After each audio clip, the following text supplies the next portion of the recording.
Nesse vídeo eu vou fazer um review do livro Macaco, Uma Jornada pro Oeste. É um livro incrível e o Akira Toriyama usou ele de inspiração para criar o Goku e várias coisas do Dragon Ball, vários personagens secundários, inclusive o próprio enredo da história do Dragon Ball é baseado nesse livro. E A Jornada pro Oeste, o subtítulo do livro, é basicamente o macaco sendo discípulo de um monge que está saindo da China, indo até a Índia buscar as escrituras sagradas do budismo como uma missão que o próprio Buda passou para uma Bodhisattva até ele encontrar alguém que pudesse ser digno dessa tarefa, e ele as leva de volta para a China, lembrando que é um conto chinês, e é aqui que a gente tem um pouco de realidade misturado no misticismo e no folclore do conto, porque eles vão encontrar deuses, demônios, monstros, transformações, magia, tem muita coisa que acontece aqui, mas a base da história tem algum cunho de verdade. Você realmente teve algum período historicamente diversos monges que saíram em peregrinação até a Índia, encontraram, conheceram, descobriram o budismo lá e trouxeram isso de volta para a China. Então esse livro conta um pouco isso, e um paralelo aqui no Dragon Ball, o Akira Toriyama usou essa ideia, só que ao invés de pensar numa jornada para buscar escrituras sagradas, ele achou que isso não ia ser a coisa que mais interessaria crianças japonesas, para o mangá que ele queria criar inicialmente, ele decidiu então usar as esferas do dragão. E um adendo é que ele imaginou a história terminando quando eles conseguissem juntar as esferas do dragão e fazendo um pedido para Shenlong. Ele nunca pôde pensar que a mangá e o desenho depois teria tanto sucesso, não só no Japão quanto fora dele, e eles iriam seguir a história, desenvolver muito mais no Dragon Ball Z, nos filmes, enfim, na série que aconteceu. Mas inicialmente Dragon Ball é muito inspirado nesse livro. E o livro é realmente sensacional. Você vê por que ele poderia inspirar tantos desenhos. Porque o macaco, nessa jornada, eles vão enfrentar muitos obstáculos, muitos demônios, vão ter muitas lutas, batalhas e coisas assim. É algo que cativa muito a imaginação. Mas tem algumas lições por trás muito boas. Então, resumindo a história, o macaco nasce de uma junção do céu com a terra, então ele não tem pai nem mãe, e logo de início ele conhece os outros animais, brinca com eles, descobre, atrás de uma cachoeira mágica, um lugar incrível, que é quase que um paraíso dos macacos, convida os outros macacos a morar lá com ele e ele vira o rei desses macacos. E lá eles não têm nenhum predador, eles fazem banquetes, festas, se divertem, vivem numa qualidade de vida incrível, e passado algum tempo, bem no comecinho do livro, o macaco tem um questionamento bem filosófico, que ele fala, caramba, é só isso? A nossa vida aqui é ótima, a gente faz festa, banquete, não tem ninguém atacando a gente, é tudo muito bom, mas é só isso, não tem nada mais? A gente vai ficar tendo dia após dia desse tipo de prazer que não eleva de nenhuma forma? E um dos macacos mais velhos ouve isso e fala, olha, se você está com esse tipo de questionamento maior, você deveria procurar um imortal taoísta, um sábio, para falar sobre essas coisas, para te ensinar como se tornar um imortal e coisas assim. Então o macaco decide sair em peregrinação, ele fica mais de 10 anos andando, procurando um imortal taoísta, até que finalmente ele encontra, conhece um, se dedica a ele, vira seu discípulo e fica também anos e anos, quase 20 anos, trabalhando, servindo, junto com esse imortal e os outros discípulos que ele tinha, aprendendo os segredos da imortalidade.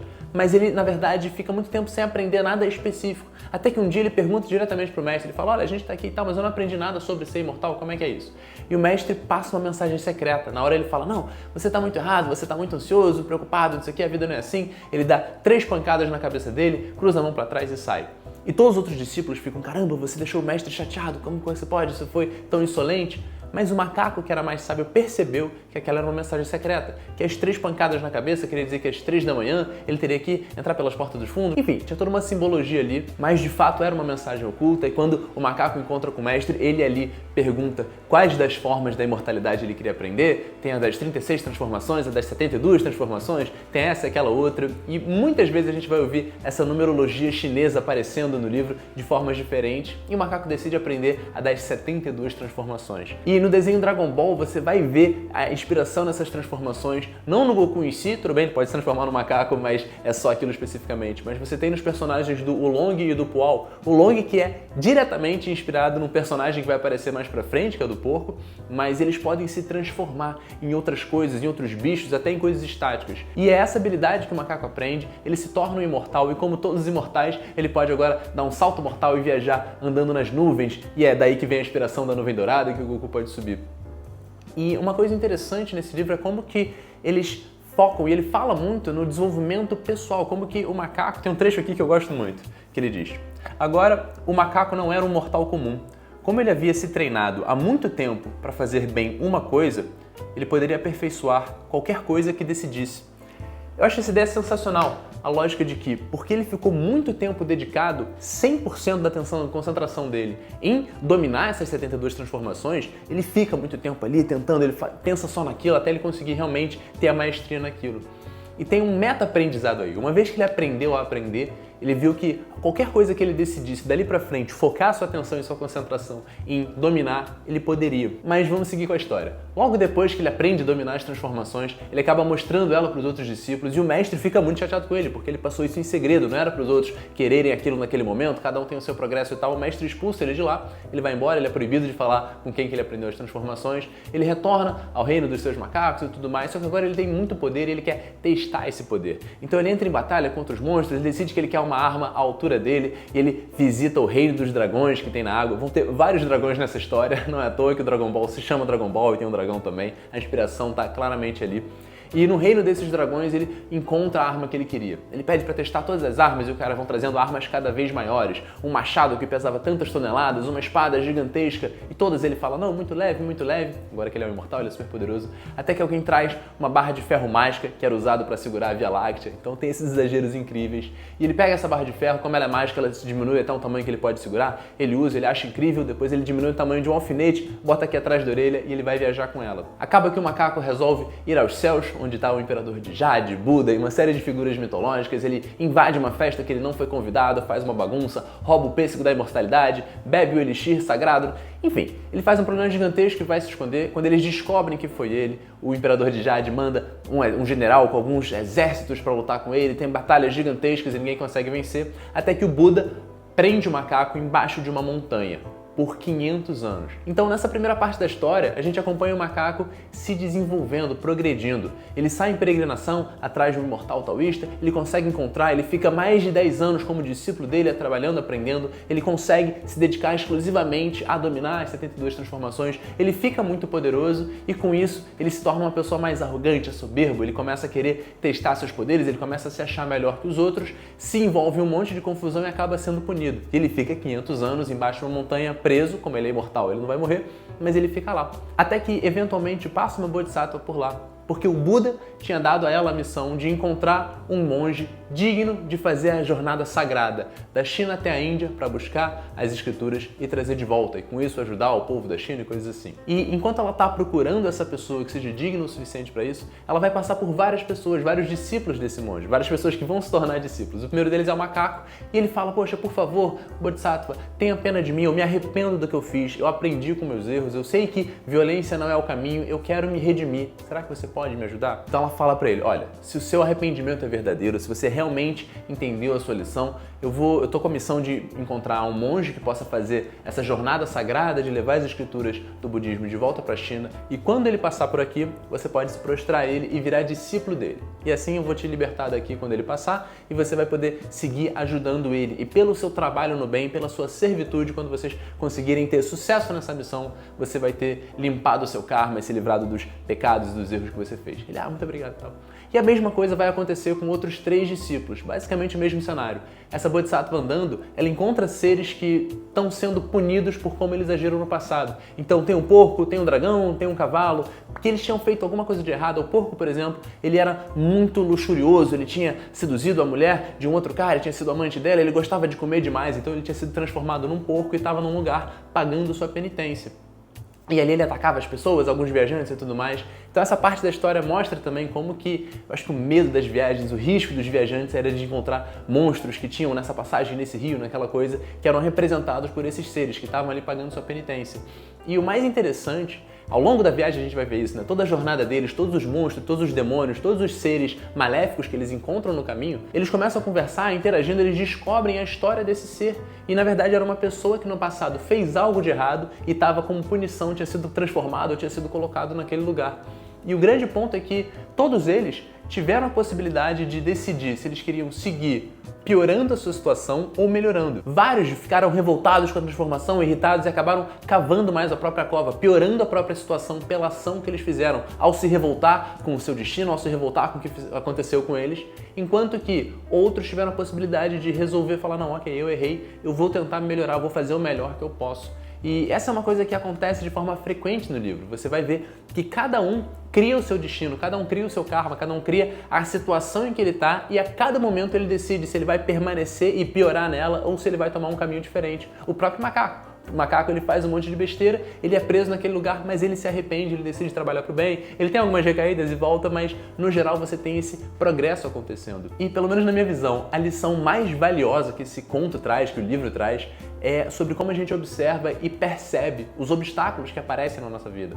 Porque o conto mostra os deuses conversando entre si, Buda conversando com a Bodhisattva, eles estão acompanhando de longe a jornada deles, pensando, eles estão assim, estão assado. E em vários momentos eles percebem, putz, eles não estão humildes o suficiente, ou eles estão muito agressivos, ou eles estão muito assim, pouco assado. Vamos enviar um obstáculo para permitir a eles trabalhar essa questão.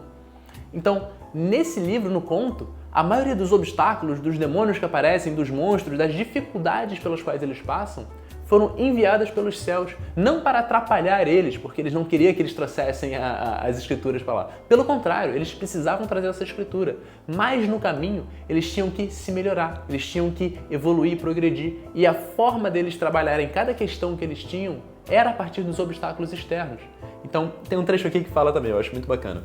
As estações passaram e com as estações os anos. Então o tempo foi passando, essa jornada foi bem longa.